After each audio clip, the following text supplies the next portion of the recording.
For those of you who are waiting for the bubble to burst, have a good hard look at yourself in the mirror, knock some sense into yourself and move on. It is not gonna, you cannot have a fall in property values unless there's a massive oversupply of property that comes onto the market at the same time. Aussies don't do that. Okay? Aussies don't do that. So let's have a look at Australia's current property market. This is the current cycle as we see it from a research perspective. Please understand what I'm talking to you about today is general, right? That doesn't mean that there are not good properties in the markets we're not approving, and it doesn't mean that every property in the markets we're approving is great, all right? This for us is the shape of the marketplace, all right? At the top you've got the boom. After a market booms, it typically goes through a correction phase. And then it stagnates, goes through a value phase, which is typically when no one wants to touch it, right? Think Sydney 2011, all right?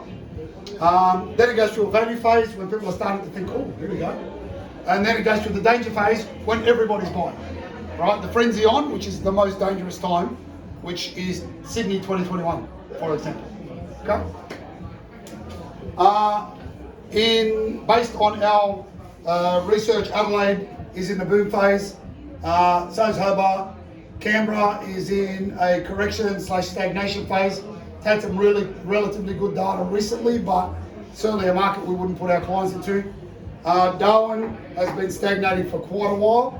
If you think about Darwin, between 2005 and 2010, the Darwin property market doubled, all right, and has been on the slide ever since, and it's lost probably more than half of its value.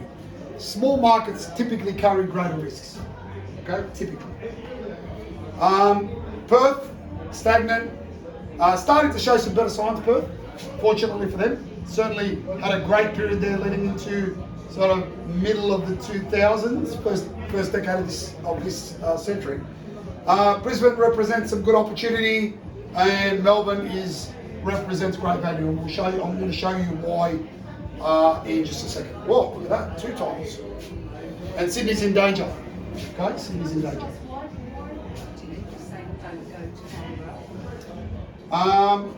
One of the...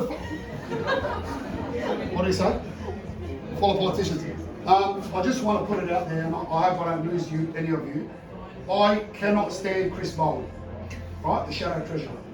I went to Canberra recently with some friends, and who is sitting at the next table? Chris Bowen. I felt even couldn't eat my food. The most arrogant politician in the history of mankind. I'm so grateful he wasn't in a position to run this country. Anyway, why not Canberra? Our fundamental responsibility for our clients is to help them invest what limited amount of money they have. No matter how wealthy you are as an Aussie, you may be able to afford 1 property, 2 properties, 3 properties. If you said to me, Tony, where should I put that money? Canberra is not going to be in the top 5. On the basis of economics, employment, infrastructure, and a whole bunch of other things, where places like Melbourne and Brisbane are just much better. Does that make sense? Sydney, as you see, it's in the danger part of the cycle. Home values recorded their first month-on-month decline in a year. So for the first time in 12 months, they've come back a little bit. Median price now sits at 1.14 million. Remember I said earlier, it's taken a few years to get back to the peak of 2017, which was I think September. It's now $1.14 million to buy a property in Sydney, median house prices. Consumer confidence likely to be low for the foreseeable future on the back of low affordability. All right, affordability is driving a lot of people out of the marketplace, as I'm sure a lot of you know. All right. Lowest rental yields in the country. So one of the difficulties, if you have a look at sort of Miller's Point, for example, as an example, I would just hazard a guess that yields there would be somewhere in the 2s, okay? Versus other parts of the country that might be in the 4s or even 5s. And increasing vacancy rates. I think what we'll see when the census data of 21 comes out later this year, that more people have left Sydney than we'd anticipated, on the back of a much more aggressive property growth cycle than people had anticipated as well.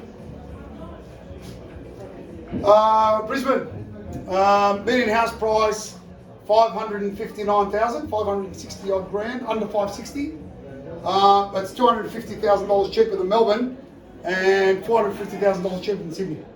Right, so a lot of Sydney-siders are moving to southeast Queensland, and they are now in a position where they're experiencing record interstate net migration.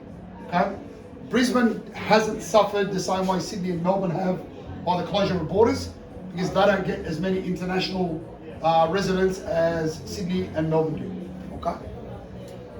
Vacancy rate as low as 2.3%. Yields for houses 4.1, for units 5.2. A very, very strong yielding market, and has been immune to some of the downward pressures on housing values because of those two things I just mentioned. All right. Sorry, Tony, with these stats, how close to CBD Brisbane, here I'm talking about Brisbane Metro. Sydney the same. Sydney the same, Melbourne the same. One of the big things about Brisbane is enormous infrastructure spending. You know, from a population perspective, people don't move to locations where they can't get a job, right? That's why, for example, Adelaide has negative population growth, because more people leave than go there, even though it's a fantastic place to raise a family, to buy a cheap home, because people can't find a job, all right? So versus somewhere like Melbourne or Brisbane, which are the fastest growing populations in the country, all right? Remember, I'm generalising. Doesn't mean no one can find a job in Adelaide. All right. $21 billion worth of infrastructure. Brisbane municipality growth 27% faster than expected. The casino precinct, talking about casinos, that's going to be an absolutely amazing casino precinct on the north side of the Brisbane River. It was Star Casino that owns the original Sydney casino. Won the tender there, so that is their casino. That'll complete somewhere towards the end of next year. The Brisbane Metro, another $1 billion.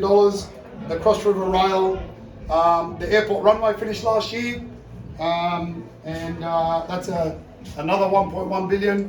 And QPAC, which is in Fortitude Valley, another 150 million finishing next year. So billions and billions of dollars worth of infrastructure spending in a city that does infrastructure better than any other city in Australia.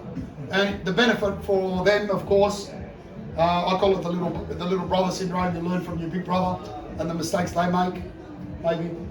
But they've certainly seen how Melbourne and Sydney have outgrown their infrastructure, and we're sort of trying to fill gaps, whereas they've sort of future-proofed their infrastructure. Melbourne, which in my opinion is the #1 investment location in the country at the moment, the world's most livable city, 2011 to 2017. Why is that important, apart from the fact that Melbourneites love to tell us that? Because livability creates demand, all right? The AFL, for example, the #2 attended live sport in the world, right? And that's not per person, that's actually aggregate numbers. The #2 attended live sport in the world. Right? Anyone know what #1 is? Gridiron. Yeah, the NFL. And it was it's been second place to Vienna ever since. It also has more cafes and restaurants per person than any other place in the world. Again, what does that create? That creates lifestyle, that creates demand, that creates places that people want to move to. There's no surprise that it's the fastest growing population in Australia. So I'll be surprised if Melbourne doesn't take over that mantle in the next judgment, because I think if it's worth any value, the world's most livable city, it'll take into consideration COVID now. All right, and no question that Australia has dealt with that, notwithstanding Melbourne's problems relative to the rest of Australia. Certainly done a lot better than other parts of the country, including Austria. In the 5 years leading into COVID, 120,000 new residents a year. 600,000 people added to its population in a 5-year period. And anyone who travels to Melbourne regularly will have noticed the traffic get worse and worse and worse. And why? Because 600,000 more people move there. There was this slowdown with that because of students not being able to enter the country. Correct. So that's why I said leading into COVID. the border closure, the international border closure, has affected Melbourne and Sydney the most. There is, from what we're hearing, there are plans in Victoria to have international students return for the 2022 academic year. So, which will, obviously vaccinations and isolations are part of that plan. So we'll see what happens. In saying that, there's still significant movement to Melbourne, even locally, because it's currently got the best employment numbers in the country and the fastest growing economy. It'll be based on population growth figures. It will be bigger than Sydney's population by 2026. I actually think it'll happen before then. Sydney's population is about 5.2. Of course, that's not census data. Census data was 2016. So we will get census data this year. But based on census data predictions, Sydney's around 5.2, Melbourne's around 5.05. So there's about 150,000 people difference. A lot of people think it's like 1 million or 2. Yeah, it's not. They're literally knocking on our doorstep. And I don't know whether many of you know this, but before Canberra, Melbourne was Australia's capital. All right, then they built Canberra, and Canberra was built because it was halfway between Sydney and Melbourne. Right? So it is soon to become the biggest population in the country. By 2051, they expect it to be as big as modern day London and New York, and that will require 45,000 dwellings a year to be delivered every year to house that population growth, which is just not possible. Right? There's not enough labour, there's not enough material, there's not enough time. Right? And even construction costs, obviously construction costs go on a cycle. As they increase, construction slows down, they catch up, construction begins again, and so on. It's like everything in life is a cycle. Vacancy rate, leading into COVID is 1.6.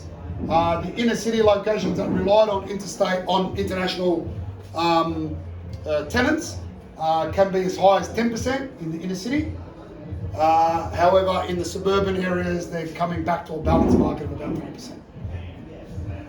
Falling number of building approvals as a result of COVID, and Melbourne has the best employment and economic growth statistics of any major capital city in the country. And some of you may or may not know Bernard Saul. He's, in my opinion, Australia's greatest demographer. I love the work that he does. I'm an avid fan. He came and spoke at an event that we held a couple of years ago for our clients. There were about 600 of us, 650 or so. It was a big event. So he's a bigger draw card than Madonna. It was awesome.